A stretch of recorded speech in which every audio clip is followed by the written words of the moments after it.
508. Thank you, sir. Do you believe in accidents? Accidents. Things happen by accident. There is such a thing as accidents. Some we cause ourselves. Others come upon us completely unaware of anything we have done. But for a believer, a Christian, follower of Christ, is there really such a thing as a pure accident?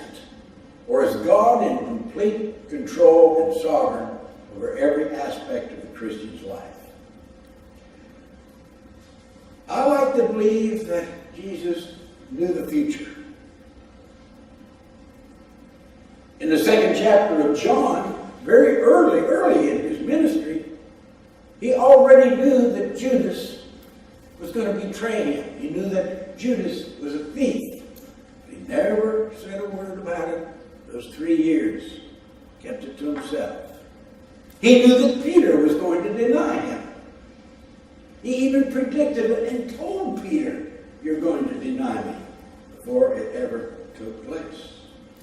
He knew not once but 3 different times did he speak of the destruction of Jerusalem that would be 40 years later. But he knew about it, and he told them, even in some detail, about the destruction of Jerusalem and the nation of the Romans. He knew that Lazarus was dead.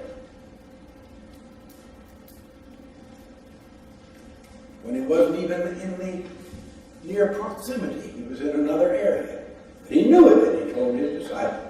He knows what's in your life. He knows what's in my life. He's always aware. The scripture reading today is really, well, it's found in John, Mark, and Matthew, but we're going to just look at Matthew. The Gospel according to Matthew, chapter 14.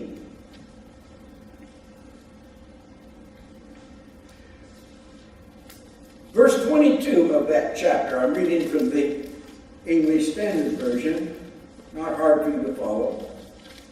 Verse 22 of the 14th chapter of Matthew, immediately he made the disciples get into a boat. Immediately. What had just happened? He had fed 5,000 people miraculously. Miraculously fed them. And of course they were all excited and they were all wanting to make him their king.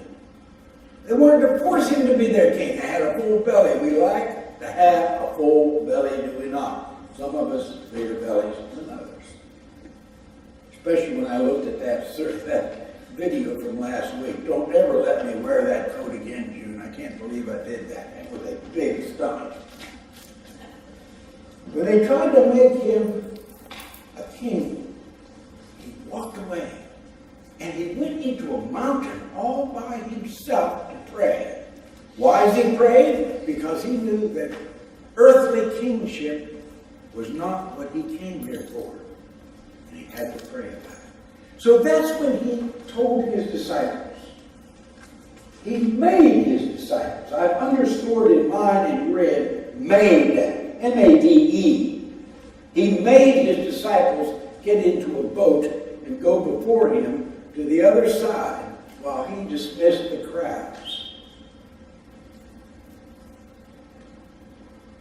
Peter and Andrew, brothers, James and John, brothers, their father Zebedee, they were commercial fishermen. They knew all about going on the Sea of Galilee and the dangers that it could bring. They knew how to read the signs of the weather. They were professionals. They'd done this all their life. Perhaps the other disciples knew it as well. But he made them get in a boat. Whereas these professional commercial fishermen might have said, whoa, wait a minute. We know the signs. We see the ominous presence of a storm that is coming. Underscore, he made them get into that boat. And after he had dismissed the crowds, he went up into a mountain to pray by himself. He didn't get in the boat with them. When evening was come, getting dark,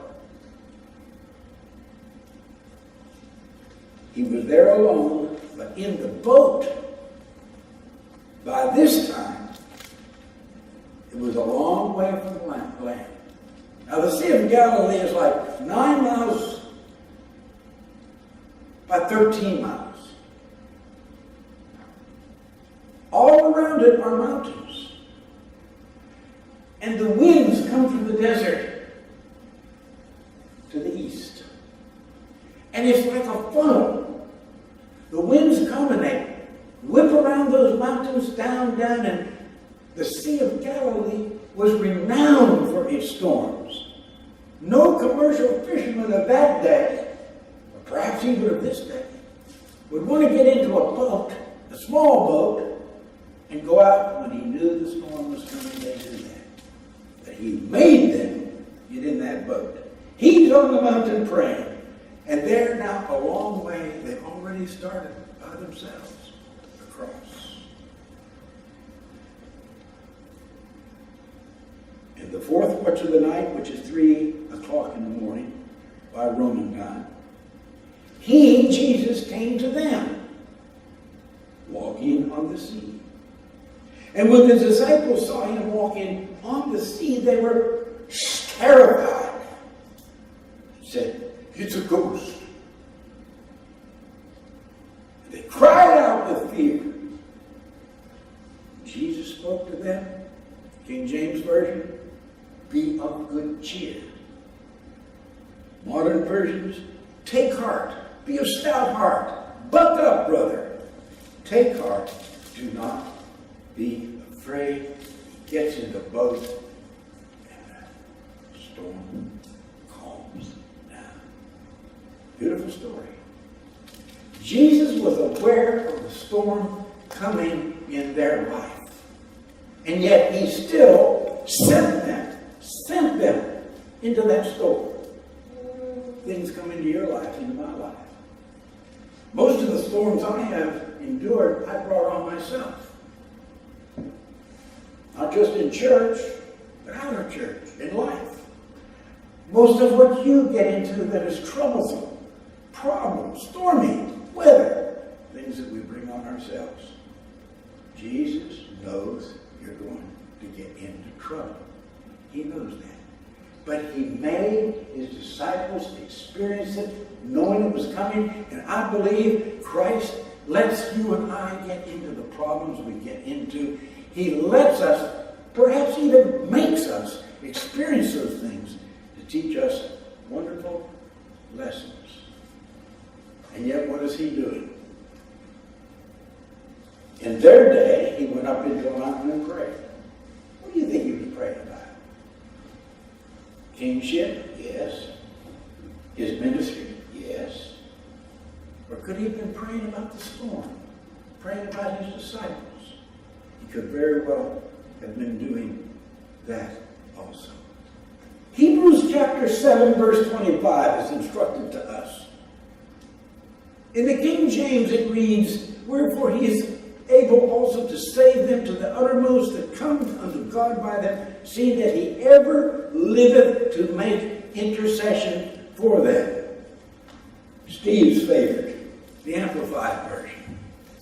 "Therefore he, Jesus, is able also to save forever completely, perfectly, and for eternity those who come to God through him, since he always lives to intercede and intervene on their behalf with God." My version that is before me, the English Standard. "Consequently, he is able to save to the uttermost those who draw near to God through him, since he always lives to make intercession for them." Jesus was praying for his disciples. When he sees you heading towards trouble he knows is going to come, he's praying for you, he's praying for me right now. He's intercessing, praying. He wants your welfare, he wants your blessing to come for you. He always does that. So he's aware of it. He knows about it. And he'll pray about it. And then he's there with you. In the middle of the night, about 3 a.m., wind, water, waves, the depths, the danger. He's right there with them. And he will be with you. He will be with me, no matter what we are all going through. But when they saw him, they were afraid. Sometimes we're afraid. Even when he comes to us, his power, his might, his grandeur, his glory, his wonder, it builds fear into your life, into my life. He is always with us. And that fear then can turn to faith when we realize that he is there for your benefit, he's there for your good, he loves you that much. He's aware of your storm before it happens. He is with you in that storm. And he alone can calm the storm. Just a whisper. Shrieking wind, hurricane wind, cyclone wind, terrible wind. And his whisper, peace, be still. It can go away. He can cure what is in your life and in my life. He can bring calm into whatever you're going through right now. His divinity, his sovereignty, his might, his power is proven in the whisper that he makes. Hush, go away. It will be good for you. You won't remember it, I hope. Years ago, I think June and I sang this song. You will have the pleasure of knowing. I'm not going to sing it. I'm not a good singer, right? But I love it. It's one I learned in that first church I was a part of. It goes all the way back to 1892 when it was written. I've seen the lightning flashing. I've heard the thunder roll. I've felt sin's breakers dashing, trying to conquer my soul. I've heard the voice of my Savior telling me still to fight on.